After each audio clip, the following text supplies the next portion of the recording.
Assalamualaikum warahmatullahi wabarakatuh. Perkenalkan, nama saya Reza Andika Abdurrahim dengan stambuk F121181037. Pertama-tama saya ingin berterima kasih kepada Ibu Rizka Puspita STMT karena telah memberikan pengganti dari mata kuliah kristalografi dan mineralogi. Di sini saya ingin mempresentasikan atau mendeskripsikan sistem kristal isometrik. Tetapi sebelum itu, kita harus mengetahui apa itu kristalografi terlebih dahulu. Kristalografi adalah ilmu yang mempelajari tentang sifat-sifat geometri dari kristal, terutama perkembangannya, pertumbuhannya, dan kenampakan yang terbentuk di luar, struktur bagian dalam, dan sifat-sifat spesies lainnya. Kemudian apa itu kristal?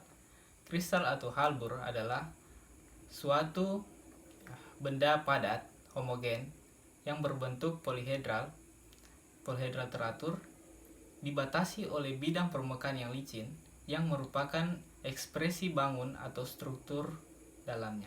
Kemudian, klasifikasi kristal menurut derajat kristalisasinya dibagi menjadi 3. Yang pertama, euhedral. Euhedral di mana bentuk atau bidang batasnya yang terlihat jelas.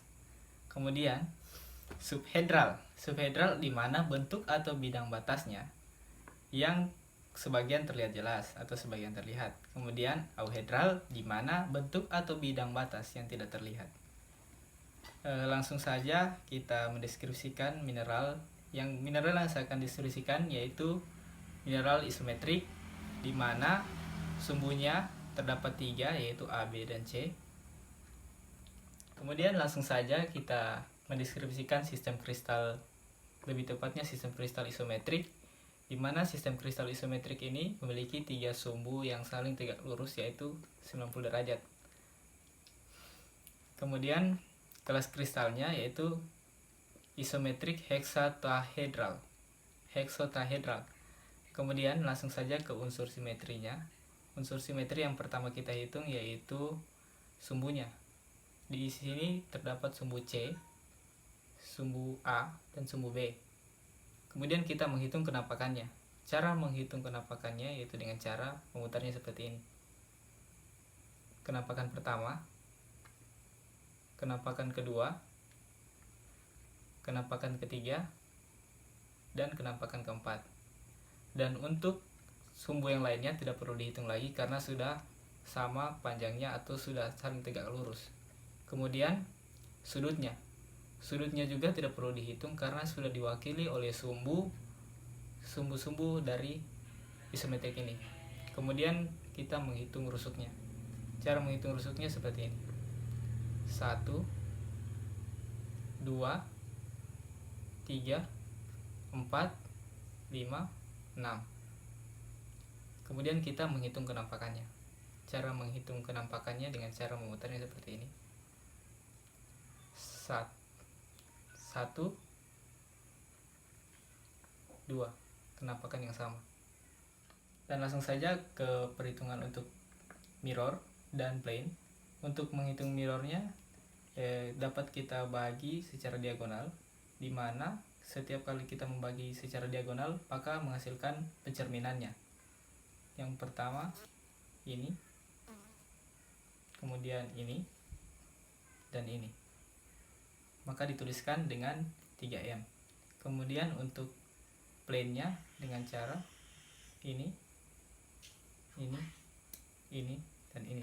Dan dituliskan 4P. Dan untuk sumbunya dituliskan dengan 3 sumbu dengan kenampakan 4 atau 3A4. Dan untuk sudut tidak usah dituliskan karena sudah diwakili oleh sumbu.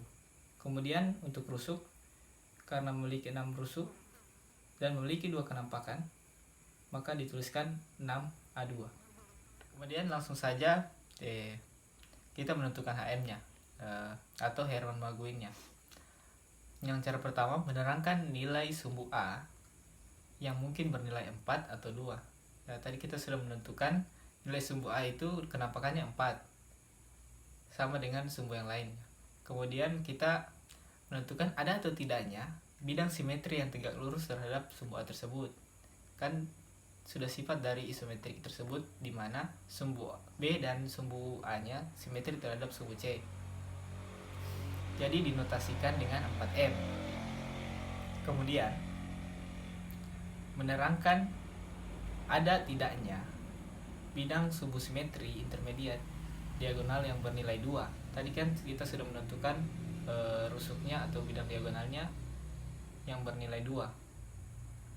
Jadi dinotasikan dengan 2/M. Kemudian kita menentukan SC-nya atau square please. Bila sumbu C bernilai 4, maka dinotasikan dengan huruf O. Dan apabila sumbu C bernilai 2, maka dinotasikan dengan huruf C. Tadi kan kita sudah menentukan sumbu C-nya bernilai 4 sama dengan sumbu yang lainnya, maka dinotasikan dengan huruf O. Kemudian untuk bagian keduanya, apabila bidang simetrinya ada bidang simetri horizontal, bidang simetri vertikal, dan bidang simetri diagonal, maka dinotasikan dengan H. Maka SC-nya OH. Kemudian untuk menentukan indeks Miller-nya dengan cara apabila bidang itu melewati sumbu A, B, atau C, maka dinotasikan dengan 1, dan apabila tidak melewati, dinotasikan dengan 0. Dan apabila melewati sumbu yang bernilai negatif, maka ditulis negatif 1. Contohnya seperti ini kan sumbu B, sumbu A, sumbu C. Maka di sini dia melewati sumbu B, melewati sumbu A, melewati sumbu C, maka dinotasikan dengan 1, 1, 1. Kemudian yang ini dia melewati sumbu B minus, sumbu A, dan sumbu C, maka dinotasikan dengan 1 minus 1. Oke, sampai situ pemaparan dari saya. Terima kasih atas waktunya. Assalamualaikum warahmatullahi wabarakatuh.